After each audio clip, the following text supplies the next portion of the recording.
I thought I knew what love looked like. 6 years of marriage to Diana, my college sweetheart, the woman who used to laugh at my terrible jokes and fall asleep on my shoulder during movie nights. But somewhere along the way, love turned into something else. It started small, just little comments here and there after her promotion to senior marketing director. Then it grew. And on the night of her 32nd birthday, standing in our living room surrounded by her colleagues, she said 5 words that changed everything. 5 words that made me realize I had become invisible in my own marriage. Before I tell you what happened that night, let me know where you are watching from in the comments below.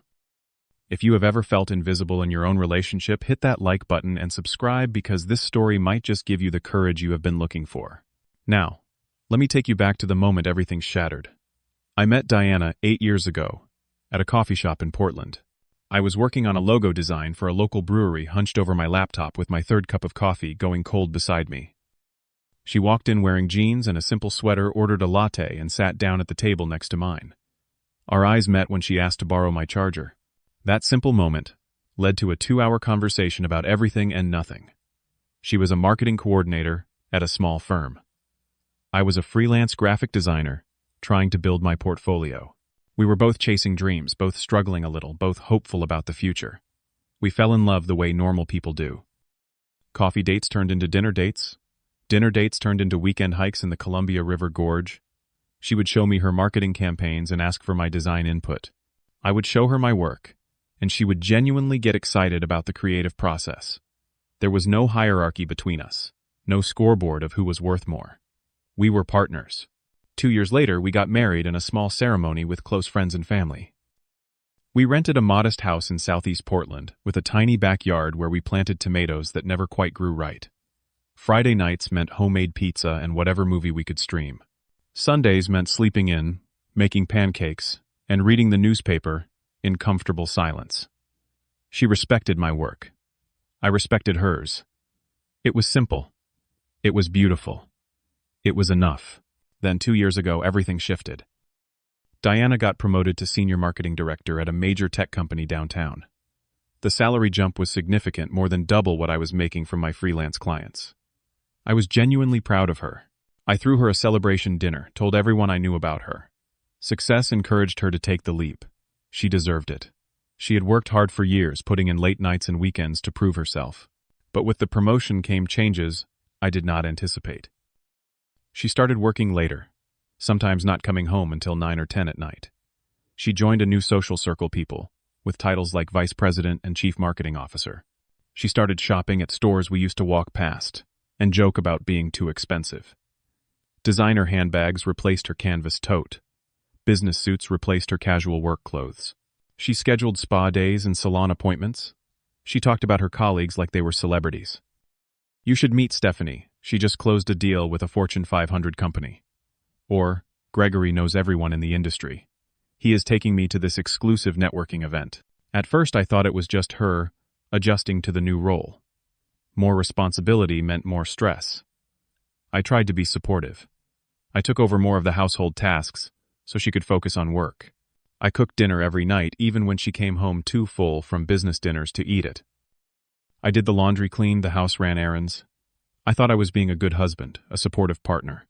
I thought she would appreciate it. Instead, the comments started. Little jabs that felt like paper cuts. "Must be nice to work from home in your pajamas all day." I would laugh it off, even though I worked just as hard as she did, just on a different schedule. When I made dinner, she would say things like, "I guess someone has to play housewife," with a laugh that did not quite reach her eyes. When she got her quarterly bonus, she mentioned casually that it was more than my entire yearly income. The words stung, but I told myself she was just tired, just stressed, just adjusting. The truth was harder to swallow. She was not adjusting. She was changing. Or maybe she was revealing who she had always wanted to be, and I was no longer useful to that vision. I became the person who kept the house running while she climbed the corporate ladder. The person who was always there, always available, always understanding. The person who did not complain when she canceled date nights for work dinners. The person who smiled and nodded when she talked about her impressive colleagues while barely asking about my day. I became, without even realizing it, exactly what she would later call me. Her 32nd birthday was approaching, and she wanted to celebrate with a party at our house. Not a small gathering of close friends, but a networking event disguised as a birthday celebration. She wanted to invite her colleagues, her boss, important clients, people who could help her career. I offered to handle everything. I spent a week planning the menu, choosing wines, creating a playlist that would be sophisticated but not boring. I deep cleaned every room. I bought expensive cheeses and cured meats for a charcuterie board. I made sure every detail was perfect. Diana barely acknowledged the effort. When I showed her the menu, she glanced at it and said, "I hope you do not embarrass me in front of my colleagues." "Not thank you." "Not this looks great? Just a warning not to mess up." I swallowed the hurt and told myself she was nervous about impressing her boss. I told myself a lot of things back then to avoid facing the truth. The night of the party arrived. I had spent the entire day preparing. The house looked immaculate. The food was arranged beautifully. I had even bought a new shirt for the occasion, trying to look presentable for her important guests. They started arriving around 7. Every single person who walked through that door was from Diana's world. Expensive suits designer dresses conversations about quarterly earnings and market disruption. I tried to introduce myself, tried to participate in conversations, but it was like trying to join a club that had already decided I did not belong. "Hi, I am Josh, Diana's husband." The responses were always the same. A polite smile. A "nice to meet you," and then their attention would drift away to someone more important, someone more relevant to their world. I felt like a ghost in my own home. So I did what I had been doing for months. I retreated to the background. I became useful. I refilled drinks, brought out more food, cleared empty plates. I played the role I had been assigned without anyone ever saying the words out loud. Around 8:30, I was in the kitchen arranging another platter when I heard loud laughter from the living room. One of Diana's friends, a woman named Stephanie, with perfectly styled blonde hair and a dress that probably cost more than my monthly income, called out Diana. "Who is that guy in the kitchen?" "Your caterer." I froze, waiting for Diana to correct her to say I was her husband. Instead, I heard my wife laugh.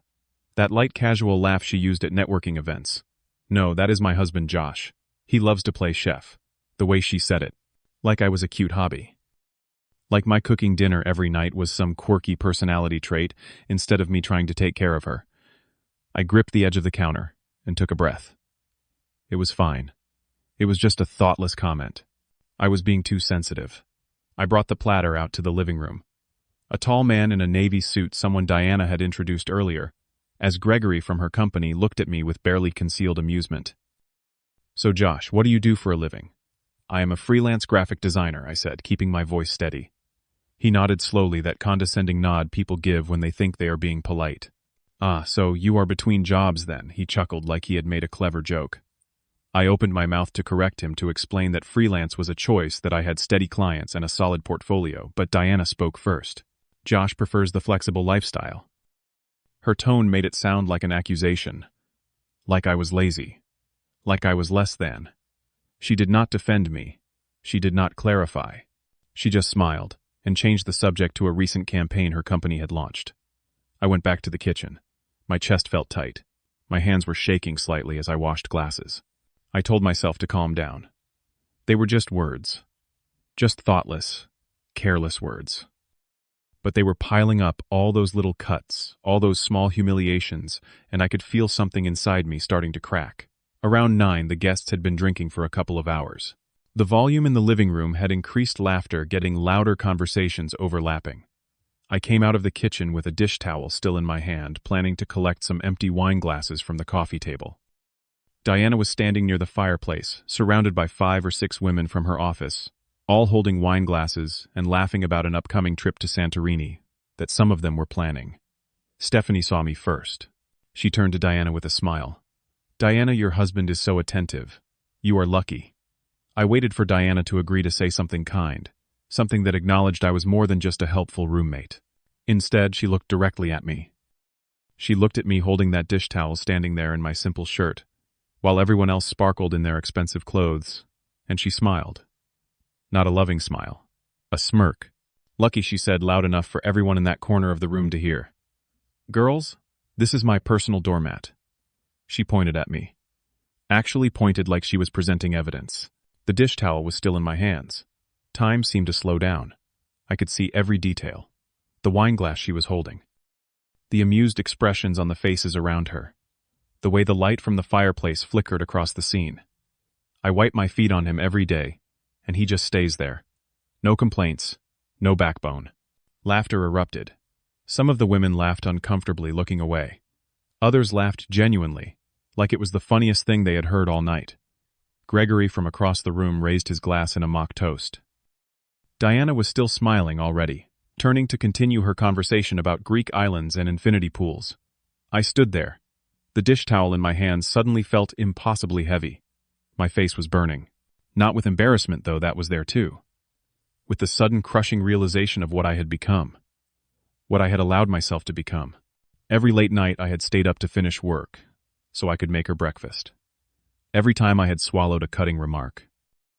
Every canceled plan, every dismissed achievement, every moment I had made myself smaller to make room for her ego. It all crystallized in that one word, doormat. And she had said it with a smile, in front of strangers, in front of people who meant nothing to me, but apparently meant everything to her.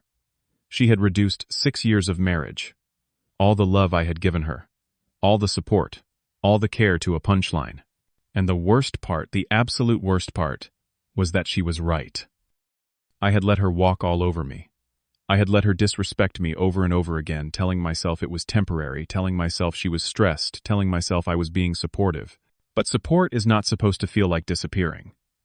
Love is not supposed to feel like servitude. I looked at Diana. She was not even looking at me anymore. She had already moved on, laughing about something else, her hand gesturing with the wine glass, completely unaware that she had just destroyed something irreparable. Or maybe she knew. Maybe she just did not care. In that moment, standing in my own living room holding a dish towel while strangers laughed at my expense, I made a decision. A doormat stays in one place. It takes the dirt and the disrespect and never moves. But I was not a doormat. I was a man. And I was done. I set the dish towel down on the coffee table. My hands were steady now. The hurt and humiliation were still there, but underneath them was something clearer, something colder. Resolve. I walked upstairs without saying a word to anyone. The party continued below me. Music and laughter drifting up through the floorboards like nothing had happened. Like the world had not just shifted on its axis for me. In our bedroom, I pulled a duffel bag from the closet. I packed methodically. Clothes. Laptop. Chargers. My passport and important documents from the desk drawer. I took my grandfather's watch from the nightstand, the one Diana had always said was old-fashioned. I took the framed photo of my parents from the dresser. I took everything that was mine. Everything that mattered. The whole process took maybe 10 minutes. I looked around the room one last time. At the bed we had shared. At the walls we had painted together 3 years ago. At the life I had thought we were building. None of it felt like mine anymore. Maybe it never had been. I walked back downstairs with the duffel bag over my shoulder. The party was still going. No one noticed me at first. I walked straight to the front door, pulled my keys from the hook, and opened it. The cool night air hit my face. Freedom smelled like rain and possibility. Josh Diana's voice. I turned. She was standing in the doorway to the living room, wine glass still in hand, confusion on her face. Not concern. Not regret. Just confusion. Where are you going? The party is not over. Her tone was light, almost annoyed, like I was being inconvenient, like I was a child wandering off during an important adult gathering. Several of her guests had turned to watch now, curious about the small drama unfolding. I looked at my wife. I looked at this woman I had loved for 8 years, who I had supported and encouraged and cared for, who had just called me her personal doormat in front of a room full of strangers. And I felt nothing. No anger, no sadness, just a vast, empty relief. I am wiping my feet and leaving, I said quietly. She laughed. Actually laughed like I was making a joke she did not quite understand. What, stop being dramatic. Come back inside. You called me your personal doormat, I said, my voice steady. So I am doing what doormats cannot do. I am walking away. The smile faded from her face. Confusion turned to something else.